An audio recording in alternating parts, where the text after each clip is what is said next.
ডাকসু নির্বাচন হতে যাচ্ছে। আলহামদুলিল্লাহ বলা যায় যে সকাল থেকে বিকেল পর্যন্ত যে 9টা থেকে 5টা পর্যন্ত যে ভোট গণনা ছিল, সব জায়গায় আমরা দেখছি যে উৎসব মুখর পরিবেশে সকল স্তরের শিক্ষার্থী প্রথম বর্ষ থেকে চতুর্থ বর্ষ বা মাস্টার্সে যারা অধ্যয়নরত ছিলেন সবাই তারা ভোট দিতে আসছেন। তারা একটা উৎসব মুখর পরিবেশের মধ্য দিয়ে ভোট গণনা শেষ হয়ে গেছে প্রায়।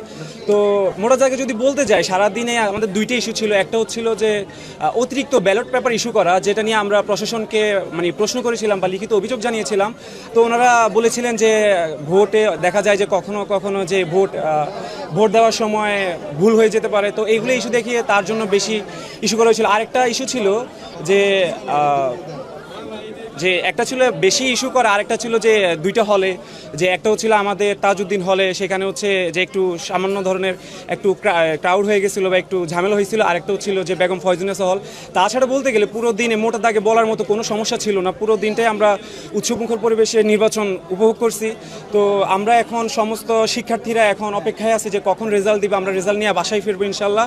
তো আর যারা এটা বর্জন করেছেন সেটা এখন তো তাদের ব্যক্তিগত বিষয়, they can practice their democracy, তাদের ওই জায়গাটা রয়েছে। কিন্তু তাদের বর্জনের বিষয়টার কারণে যে পুরো ডাকসু নিয়ে যে প্রশ্নবিদ্ধ করার যে ইঙ্গিত বা তারা যে চাচ্ছে এটা পুনরায় সংগঠিত হোক, এটা তো আবার হয় না। জিনিসটা কেমন দেখায়, প্রত্যেকটা স্টুডেন্ট আসছে দীর্ঘ 33 বছর পরীক্ষা অপেক্ষার পরে তারা ভোট দিছে। তো আমরা চাই আমাদের এই ভোটটা যথাযথ মূল্যায়ন হোক। আমরা এটার খুব তাড়াতাড়ি এটার রেজাল্ট আশা করছি আর কি। এটা তো খুব অনলাইনে দিয়ে দিছে যারা অপচেষ্টা করছে বা যারা এটাকে বর্জন করছে, তারা হয়তো কোনো জিনিস দেখাইছে যে তারা কেন বর্জন করছে।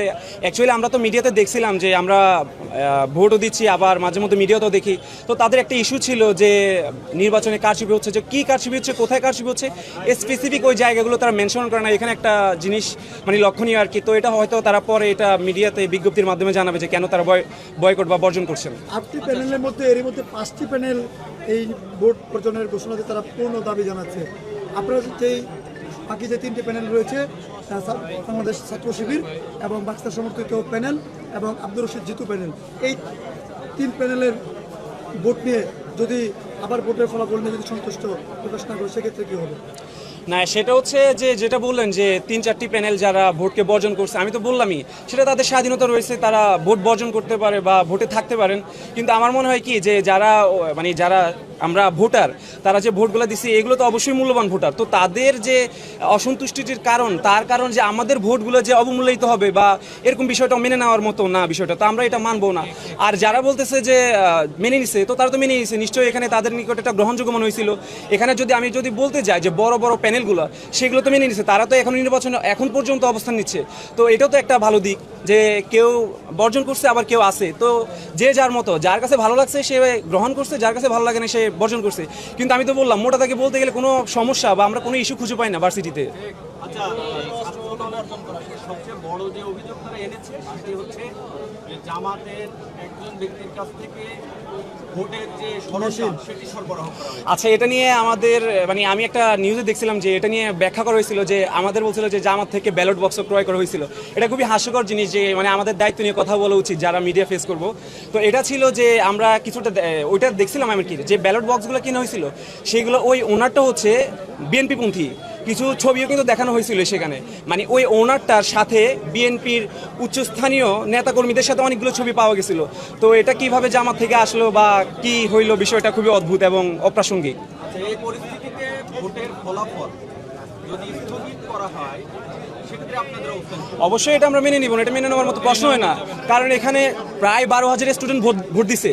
এখানে গুটি কয়েক যদি এটা না গুটি কয়েকের কারণে যদি আমাদের বাকি সমস্ত অংশীদার ছেলেদের বা ভোটারদের যদি এটা বর্জন করে দেয়, আমাদের 33 বছরের যে আকাঙ্ক্ষা, যে আশা, আমরা এটা তো মানবো না।